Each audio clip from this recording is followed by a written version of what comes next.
stay-at-home dad, watching Disney movies he never had. His daughter digs through all the VHS, crushing the classics in a princess dress. Informed like Scuttle, Kurt's got your ticket, making it real like Jiminy Cricket. Most are off the Captain Hook, but if the Tweedledum, he'll be taking more shots than Bambi's mom. Leave him raised like Simba, or cracked like the beast dishes. He'll show you a whole new world, you won't need pre-wishes. Stay-at-home Disney dad.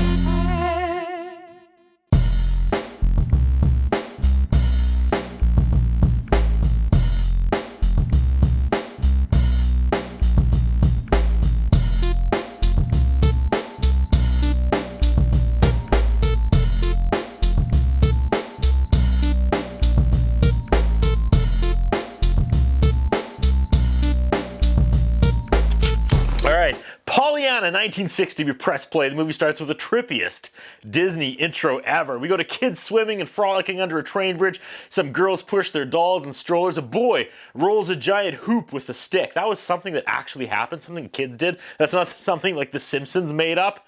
Huh. Wacky music. Now we're following the kid with the giant hoop and the stick as he goes through town. He starts doing tricks and like hopping through the hoop. And it looks like a lot of fun. I hope this movie is just 90 minutes of this kid. His hoop hits a crowd of people and this old man's like, I told you, no hooping while the train's coming. And he looks like he's gonna cuff this kid, but then he doesn't. Thank goodness. The train arrives and Pollyanna gets off the train. She's clutching her heart necklace. Then a bickering couple get off and like the wife's a total to her husband, and all the men in the crowd like share a knowing look. All right. We meet Nancy, who works for Pollyanna's aunt and the gardener, and they were sent to fetch her. Some gossipy lady comes and asks if that's Jenny Harrington's child and says, she doesn't look like anything like the Harringtons. And then she says to the girl, she gets right in her face, you're lucky you didn't end up in an orphanage like most kids whose parents died. So you should know how very lucky you are that your aunt took you in, and you should be forever grateful and never cause trouble. And okay. I mean, she's not wrong, but she didn't have to be a total about it, right? The horse and carriage take Pollyanna to this giant mansion where her aunt lives. Pollyanna's super impressed, and she's probably secretly thinking like, thanks for dying, Mom and Dad. This new place is sick. All the adults are huffy and in a hurry. I'm getting like Annie vibes. Nancy tells her to wait in the middle of the room and not to touch anything. Burn it the down, Pollyanna. A girl sneaks around and a maid gives her the evil eye. Upstairs we meet the mean aunt, Aunt Polly, who's sitting there as someone is reading to her from the Bible. She's grumpy because she was hoping for, quote, readings from Isaiah. Don't we all wish for that? Okay, this guy is the pastor, and she's giving him advice. Strike the congregation with tales of God's wrath so they behave this week. All right, settle down. Pollyanna looks like Aunt Polly, and Pollyanna says, Mother used to say I look like you all the time. She hates the dress Pollyanna is wearing. And the kid says, well, like my father used to say when he was alive, just be glad it's not a pair of men's trousers. Pollyanna talks up Aunt Polly and is like, your home is very lovely. It must make you glad that you are so very rich. Nancy drags her away as Aunt Polly starts coughing. Something is afoot. Did Pollyanna, this poor daughter of another pastor, come with like a huge inheritance? Something's going on. Pollyanna is shown to her room and meets Elizabeth the cat. I do like that they are flipping stereotypes for real in this movie back in 1960. Maid Nancy is pretty and slim and is a total in these old movies, it's usually like the heavy-set, frumpy ladies that are the mean taskmasters. You know what I mean? Pollyanna keeps searching around the giant house, and the maid is now up in her grill. Pollyanna's like, why have so many empty rooms? The maid's like, that's what being wealthy is all about. She sees her room, and it's in the attic, despite all those empty main floor bedrooms, but Pollyanna's just excited to have her own room. She looks outside and sees a man handing off something to Polly, like to Aunt Polly, and then Polly looks across the lawn, and Nancy is just going at it with some dude, like her whole head is in this guy's mouth, and Pollyanna asks the other maid from the window, who's that man on top of Nancy? And she's like, never you mind. There's some layers in Pollyanna already. It's been a while since I've reviewed one of these old-timey live movies, and I remember no matter how lame they begin, they always win me over at some point. At supper, she spills her milk and Aunt Polly doesn't care and makes the maid clean it up in front of her, who kind of sneers at Pollyanna. Awesome. Pollyanna asks Aunt Polly if she's ever had steak and ice cream. She says when her dad was alive, he used to say if we had the type of money your Aunt Polly has, we'd have steak and ice cream 3 times a day. Aunt Polly reprimands Nancy in front of Pollyanna. What did I tell you about gentlemen callers on the property? Nancy starts stuttering, and she's basically like, curb him or you're fired, Nancy. The other maid is like female Don Knotts with over-the-top facial expressions. When Aunt Polly's telling Pollyanna about how important it is to fit in with her wealthy lifestyle, she asks if she can kiss Aunt Polly goodnight, and chilly Aunt Polly says yes, and her heart grows 3 sizes that day. She's like, tomorrow we are going to go shopping, girl, and I'm going to get you new clothes from a store. Pollyanna is like, if I knew all this was waiting for me, I would have killed my mom and dad long ago. She didn't say that, I'm joking, but could you imagine that twist, right? And shut up, you can't tell me we're only 2 or 3 years away from a gritty Pollyanna reboot, right?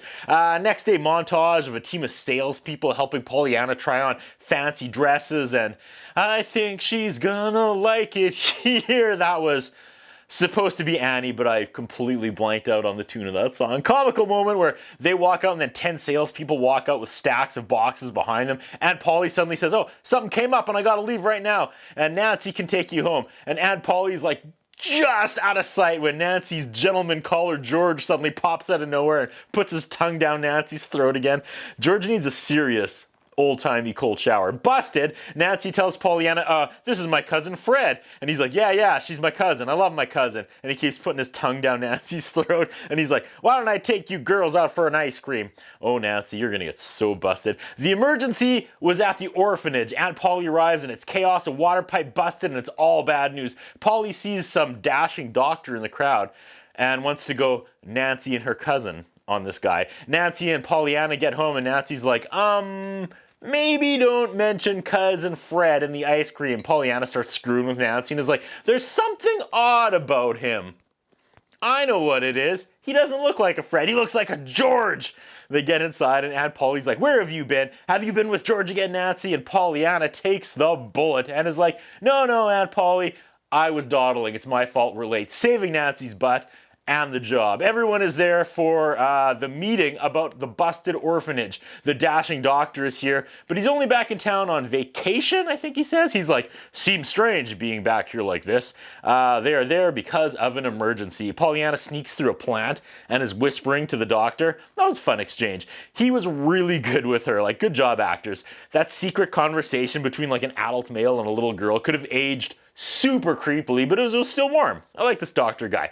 They want to fix the orphanage pipes, but it's pointed out that the entire building is dilapidated. The doctor gets dragged into it and is like, yeah, it seems like a little inadequate for 32 kids, but Harrington House Orphanage is a landmark, and Aunt Polly's father donated it to the town, and Aunt Polly's like, I'll cover all the repair costs. No one backs the mayor for his plea to get a brand new building for the orphans, and he goes, why am I even here? Why am I running this city if this town is run by a Polly Harrington? Now Nancy is all about Pollyanna and manipulating the child because she's an adult and Pollyanna is a child. Pollyanna likes having this over her head, this George stuff though, and is like, are you gonna marry George? And is Aunt Polly gonna marry that dashing doctor? One cook is like, oh no, tomorrow is Sunday, and Sundays give everyone sour stomach for the rest of the week.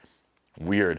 It's Sunday, they're all in church, it's sermon time, and the pastor's going nuts, telling everyone they're horrible sinners, they're all heading to hell. He talks about how death comes out of nowhere. Pollyanna's like, WTF is happening? Pollyanna gets scolded for staring at the orphans in church, as you do. The preacher's just bringing down the room. He goes on, and they're showing tight shots of like the congregation getting bored by his sermon. It ends by him screaming, death comes unexpectedly. Amen. Wow, this movie is over 2 hours, I looked. I feel like that one scene was 90 minutes of it. The help all hate Sundays and hate church. The maids complain about church openly to Pollyanna, and Nancy says, you know why I hate Sundays? Because it's the start of another week. Yeah, all right.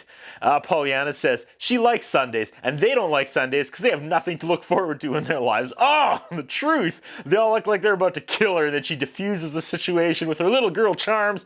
One of the orphan boys she saw in church scales down a tree from the orphanage window and lands in front of Pollyanna, but what I expected to happen didn't happen. He says he's an orphan, and she goes, get away from me. Oh, okay, no, never mind. They're still together. They're going fishing together now, and whatever the hell this is happening. Pollyanna runs into the doctor dude. His name is Dr. Chilton. And she starts grilling him about his falling out with Aunt Polly. And he's like, I don't even remember. All right, bro. This adult man, again, and Pollyanna are having fun together alone in the woods. And here's the thing. I say that, and it sounds creepy and wrong, but honestly, he's just an adult having a conversation with a little girl with the proper adult-child dynamics. And I wonder what year this suddenly became wrong, like a red flag. Like, as an adult male, I would not allow this situation to happen. You know what I mean? I would not just stand alone in the woods chatting with like a child with no one else around. I just wouldn't allow that to happen, right? Anyway, the orphan boy takes Pollyanna past this mean man's house in the woods, and he tells her this guy hates children, and if he catches them, he takes them into his basement and makes them his slaves. He's like, but you gotta see this tree, it's the best. And she loses her mind on him, but he asks for a boost to the tree, and as she's helping him up, the old man comes bounding out of the bushes, like the kidnapper, and he grabs the boy and drags him inside. What the Pollyanna bursts inside and gets in the kidnapper's face. He's like, if you fall out of my tree and get hurt, your parents will sue me. And the orphan boy's like, I don't even have parents. And he runs away. And as Pollyanna tries to run, he grabs Pollyanna and stops her. But the orphan boy keeps on going. Wow, solid young man. Mean old man's like, I would put you in the basement, girl, with the other kids, but it's getting so full. What should I do with you? Okay, this is uncomfortable, but she charms him. And soon he's telling her about prismatic reflective light. See, most kids get lured by candy, but nerd kids get lured by prismatic reflective light. Then she just leaves. Is this guy gonna adopt her and all the orphans 68 minutes from now? Dr. Chilton is all gussied up, and now he's stopping by to see Aunt Polly. His opener is, Pollyanna told me today that you're alone. Oh no. Aunt Polly wants to throw him a party, but he's like, please don't. I came back to see you. I came back to see if you were married. I made a mistake. Wow, just like an hour ago, he was fishing like a chump. Not a care in the world, not thinking about this at all. Aunt Polly immediately changes the subject and is like, I want to fix the orphanage. Now they're fighting. What happened? Now Aunt Polly cuts into Pollyanna. Like, could this have gone worse? She's like, what were you two talking about today? Pollyanna says, he said you used to wear your hair down and it was long and beautiful. We move on. They send Pollyanna to deliver baskets to the poor. She gives one basket to some farmer and he sneers do-gooders and tosses it into the garbage. Okay. They stop at some grumpy old dying lady's house. The maid's like, well, you can go see the lady of the house, but good luck. She's being a super today. Sounds like someone needs some Pollyanna charm to cheer her up. She goes in and the old lady says, who are you? And what are you doing in my bedroom? Who are you? And what are you doing in my bedroom? Who are you? And what are you doing in my bedroom? Now, if I had $1 every time some lady told me that was funny. Polly can't crack this egg, so she makes prisms against the wall for her. The lady asks when Pollyanna is coming back, and Pollyanna says, tomorrow. And the lady says, if I'm not in my grave, that's how I'm going to say goodbye from now on. This movie is awesome. The townsmen are planning a bazaar to raise money to build a new orphanage to stick it to Aunt Polly. Good stuff. Pollyanna is explaining the bazaar, which I think is basically like a circus to the orphan boy. And that's just kind of mean. I assume the orphan boy can't go. She goes to see the mean old man, and that's one way to get rid of the orphan kid. He's like, and starts running away. But no, she invites him in. She knocks on the door and invites herself and the orphan boy, whose name is Jimmy Bean. His parents named him Jim Bean. No wonder he was removed from the house and became an orphan. Now they're boring Jim Bean with talk about light refraction. It's been like 90 minutes and no end in sight for this movie. So I need more Jim Bean and not the child actor. Why is this movie just dragging on and droning on and on about prisms? I feel like prisms are going to somehow save the orphanage, but I can't figure out how yet. Passage of time, and the mean old man has allowed them to hang 1,000,000 diamond-shaped prism things all over his ceiling. He's like, ha ha ha, splendid! Now do the diamond room! And suddenly Pollyanna's like, no! She wants this guy to go to town and sell these prisms at the bazaar to raise money for the orphanage. Hard cut to the sick old lady picking out her own casket. Wow. Pollyanna wants this dying old lady to make quilts. Everyone is helping out, she snaps at her. I thought it would give you something to do instead of just lying around dying, she yells at the old lady. Yeah, give her hell, Pollyanna. Then she does a turn and is like, I don't want you to die. And jumps into a story about her dad.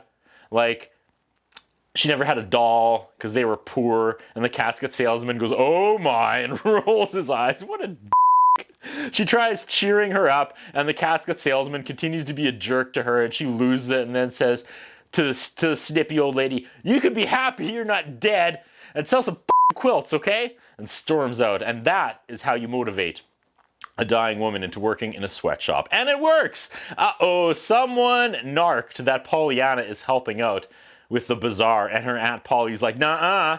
Those people are working against me, and I forbid it." The other maids are like, "We can help the bazaar by baking cakes with stolen baking supplies from Aunt Polly's kitchen." Now the men suddenly realize that, half the town actually profits from Aunt Polly Harrington, and putting on this bazaar is actually a bad idea, and everyone starts getting cold feet, and they don't want to go up against Aunt Polly, and the bazaar is not going to happen now. The doctor goes into Aunt Polly and is like, keep doing those town meetings and public addresses and everything else. You need to continue to do what distracts you from what's really wrong with you. Oh, Polly won a cracker. She walks away and the maids are like, "Don't worry, Aunt Polly doesn't have feelings." I love this movie. Alone, Aunt Polly lets her hair down and cries because of symbolism. It's pointed out that Aunt Polly doesn't own the church. The men try to get the priest to endorse the bazaar on Sunday morning. He says no. The men sulk away and tell him, "I guess Pollyanna was wrong. She said no one owned a church." Pollyanna finds the priest practicing his sermon in the woods. Time for some Pollyanna charm to change his mind. She gives him a note from Aunt Polly. She asks him if he likes being a minister, and he's like at a total loss with that question. She plays her Pollyanna mind games and twists another adult around her little blonde finger. The priest swaggers into church that Sunday and tells everyone if they don't attend the bazaar, they're all going to hell. The bazaar begins, and come on, Pollyanna, let's start to wrap this up. Back at the mansion, Aunt Polly's like, "I don't care the bazaar is on. Pollyanna is too young to be out there at night." But the orphan boy's at her window like, "You gotta come." And we are back at the bazaar, and they're selling watermelon at a penny a slice, and it is a party for real. These shots are impressive. There's hundreds of extras having fun and dancing at this fair.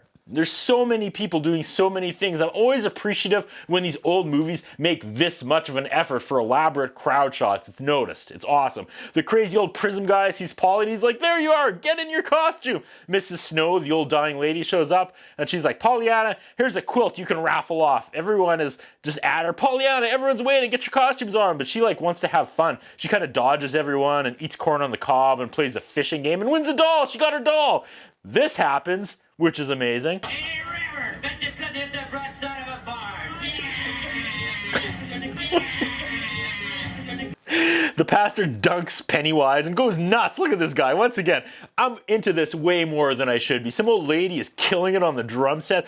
All the girls line up wearing the American flag dresses and sing the other American anthem. I'm sorry, I'm from Canada, no disrespect. The Sea to Shining Sea, America the Beautiful. Again, no disrespect. Pollyanna kills the solo and the crowd goes wild. I gotta tell you, this is the best bazaar I've personally ever seen. They drop Pollyanna off at the end of the night in front of the mansion. They're not quiet about it. Everyone yells and sings as they trot off on the horse carriage. Pollyanna's on the lawn with her doll. They go to sneak up back into the house. And the bazaar wasn't the climax of this movie? Okay, let's keep going. She's in the tree trying to sneak back into her house, but she falls out and smashes on the ground. She's not in trouble. She's really hurt. They call the doctor. Passage of time. We hear her legs are paralyzed, and she doesn't know that yet, but her legs are paralyzed. What is happening in this movie? What is happening to this movie? They find the doll on the ground, and the orphan boy is calling for Pollyanna to come out the window. She can't play, a little man. The pastor comes in and says, "God works in mysterious ways," and Aunt Polly loses her. She's like, "Don't give me that you son of a bitch. It's all my fault because I've been such a." He's like, "Yes, but wasn't the bazaar a success?" Dr. Chilton is talking to Pollyanna and is like, "We're going to take you to Baltimore for an operation so you can walk again." This is how Aunt Polly and the doctor are going to get back together, isn't it? Aunt Polly is like, "Let's play the glad game. I'm glad because we can eat ice cream and steak. Now you go, Pollyanna." And Pollyanna says, "I guess I could be dead." And "No, I hate this game," and turns away. "Leave me alone." So she made the whole town happy. And now she's miserable. This old-timey Disney movie has 7 mini movies smashed into a 2.5-hour show. It's exhausting. The doctor tells Aunt Polly that the operation is going to work. But they need to get Pollyanna out of her depression for the surgery to be 100% successful. I'm not sure that tracks. The doctor is like, let's get her walking, then you and I and Pollyanna can be a family. There it is. Then the pro-Pollyanna mob swarm the house like the whole town shows up to support Pollyanna and shower her with their love and thanks. This is fun. This feels good. Aunt Polly lets everyone in the house. The doctor goes upstairs to get Pollyanna. As he goes to pick her up, the actress moves her paralyzed legs twice. But it doesn't matter because he's carrying her down through the mob and everyone's showering Pollyanna with their love as they go to the train to drive her to surgery. Nancy and her cousin are engaged and she's like, we're going to wait to get married until you're back, Pollyanna, so you can be our flower girl. Everyone tells her good luck as he carries her through this gauntlet of fans. This is fantastic. For real, this is great stuff. Old man Prism adopted Johnny and the pastor is like, we all looked for the blank something and we found it. Missed what he said. It was huge though. Last, she stares down Aunt Polly who rushes and embraces her. They depart on the train. They rename Harrington the Glad Town and we fade to black. Just wow. I know I say this every single time, but these old live action Disney movies are incredible. I legit dread them. I pick up this VHS tape and I'm like, ugh. So they're already starting like at -10 before I even hit play, and yet they always win me over. Pollyanna was great. That's what I think about. What do you think? What we have is a concern about Curtis Anderson. His interviewing style is not the best. His personal appearance is not the best. I was wondering if the man has some kind of a hold over the channel that he's allowed to be employed for so long with the standards of journalism and